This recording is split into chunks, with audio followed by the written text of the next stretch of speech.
Hello friends, welcome to my channel Sarvaloka. जल्द ही ये सीरीज खत्म हो जाएगी क्योंकि लास्ट 3 एपिसोड ही बचे हैं। तो पिछले एपिसोड में हमने यूसी जिन को इंजर्ड और बेहोश देखा था। अब देखते हैं ये एपिसोड में क्या होता है। तुरंत यूसी जिन को हॉस्पिटल ले जाते हैं और उसकी हालत देखकर डॉक्टर कांग रो पड़ती है। फिर हम पार्किंग का सीन देखते हैं जहाँ यूसी जिन पूछता है, तुम यहाँ क्या कर रहे हो? वो कहता है, मुझे किसी पर भरोसा नहीं, मैं यहाँ खुद ही देखने आया हूँ, मुझे वापस जाने में मेरी मदद करो। तभी उस पर गोली चलती है और कुछ लोग गाड़ी से फायर करते दिखते हैं। सोदेयोंग और यूसी जिन भी फायर करते हैं। वो बैकअप बुलाता है। तब तक वो लोग गाड़ी से उतरकर उस सोल्जर को गाड़ी में डालते हैं और वहां से निकल रहे होते हैं। यूसी जिन गाड़ी के पीछे भागता है। यहाँ हॉस्पिटल में टेंशन का एनवायरनमेंट होता है क्योंकि यूसी जिन की पल्स नॉर्मल नहीं होती।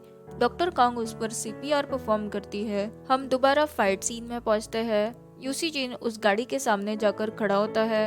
अंदर से वो लोग उस पर फायर करते हैं। वो पास के फायर एक्सटिंग्विशर पर गोली चलाता है। उसके वजह से ड्राइवर को कुछ दिखाई नहीं देता और इसी में यूसी जिन को गोली लग जाती है। उनकी गाड़ी आगे क्रैश हो जाती है। यूसी जिन नीचे गिर जाता है और बैकअप को आते हुए देखता है और वही बेहोश हो जाता है। हॉस्पिटल में बहुत देर तक सीपीआर करने के बाद भी यूसी जिन की पल्स वापस नहीं आती। डॉक्टर कांग बहुत रोती है। अचानक यूसी जिन अपनी आंखें खोलता है। उसकी पल्स वापस आती है। वो पूछता है, लेफ्टिनेंट आन कहाँ है, यानी वो सोल्जर। डॉक्टर कांग उसे डांटती है कि अभी भी उसे दूसरों की ही पड़ी है। नर्स वहां आकर बताती है कि दूसरे पेशेंट ने बाहर हल्ला मचा रखा है। नर्स उसे समझाती है, काफी खून बह चुका है और तुम मर भी सकते हो। यूसी जिन वहां पहुंच जाता है और उसे समझाने की कोशिश करता है, लेकिन सोल्जर बेहोश हो जाता है। वो डॉक्टर कांग को उस पर ऑपरेशन करने की रिक्वेस्ट करता है। फिर डॉक्टर सॉन्ग और डॉक्टर कांग उसका ऑपरेशन करते हैं। यहाँ सौदेयोंग साइट चीफ को सिचुएशन रिपोर्ट करता है। वो कहते हैं, ये रशियन लोग लग रहे हैं। हॉस्पिटल में सोल्जर को यूसी जिन की रूम में शिफ्ट करते हैं और किसी को भी वहां जाना अलाउड नहीं होता। फिर डॉक्टर कांग सौदेयोंग को कुछ देती है जो ऑपरेशन के टाइम उस सोल्जर के हाथ से मिला था। अगले सीन में जैसे ही डॉक्टर सॉन्ग को ये पता चलता है कि नर्स को हॉस्टेज लिया था, वो भागकर बाहर आते हैं। कौन था वो, देखता हूँ मैं उसे। नर्स कहती है, तुम अभी अभी उसी की जान बचा कर आए हो, वो वही जिस पर मैंने अभी ऑपरेशन किया। फिर वो अफसोस मनाते हैं।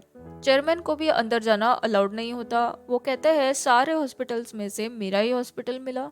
कमांडर यूसी जिन की मदद से सोल्जर का बयान लेने जाते हैं, लेकिन वो कुछ बोलता ही नहीं। कमांडर नाराज होकर निकल जाते हैं। तब तक बाहर उसकी इंफॉर्मेशन निकाली जाती है। पता चलता है वो कोई क्राइम के लिए वांटेड है।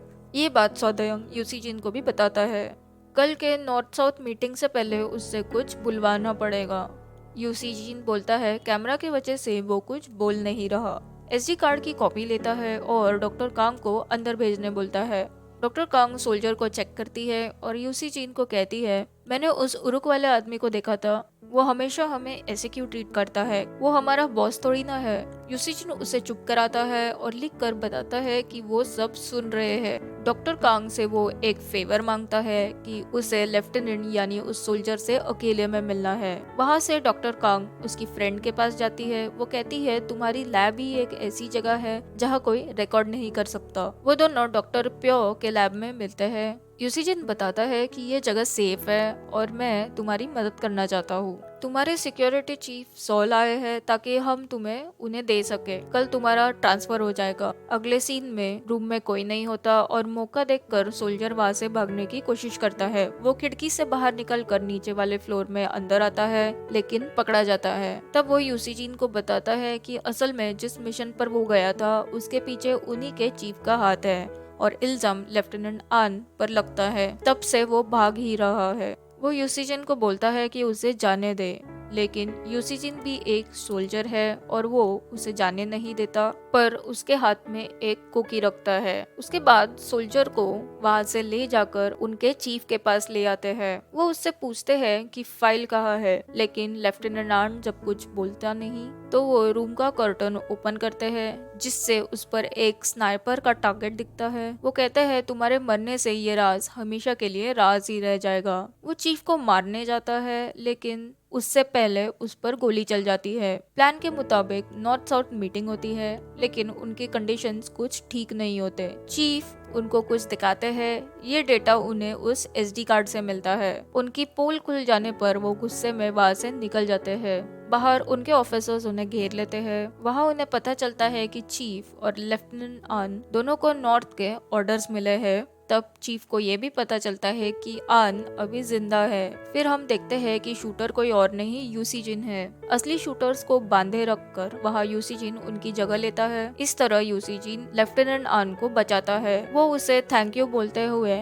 उसने दी हुई कुकी को खाता है और वहाँ से उसे ले जाते हैं। डॉक्टर कांग को ये पता नहीं होता कि यूसी जिन हॉस्पिटल के बाहर गया था। सौदायंग जैसे ही उसे देखता है, वो यूसी जिन को खबर करता है, प्लास्टर के वजह से मैं हिल भी नहीं पा रहा। जैसे ही डॉक्टर कांग अंदर आती है, वो देखती है यूसी जिन सो रहा है और वो चली जाती है। फिर वो उठकर कहता है आज तो बाल बाल बच गए। सौदायंग सब निकालने में उसकी हेल्प करता है और तभी डॉक्टर कांग वापस आती है। उसे देखकर सौदायंग बेड में छुप जाता है और यूसी जिन बुक के पीछे। ये काफी फनी सीन है। डॉक्टर कांग कहती है तुम पर भरोसा ही नहीं करना चाहिए। युन म्योंगजू भी हॉस्पिटल में होती है। वो यूसी जिन से मिलने आती है। उससे पहले वो डॉक्टर कांग से मिलती है। वो कहती है दोनों यूसी जिन और सौदायंग अंदर ही है। तब म्योंगजू उसे बताती है कि उनका ब्रेकअप हुआ है और अभी सौदायंग से उसका कोई लेना देना नहीं है। यह सुनकर डॉक्टर कांग शॉक होती है। अगले सीन में म्योंगजू यूसी जिन से मिलकर वहाँ से चली जाती है। जब सौदायंग यूसी जिन को भी डिस्चार्ज के बारे में बताता है तो वो भी नाराज हो जाता है। फिर यूसी जिन उसे एडवाइस देता है कि युन म्योंगजू को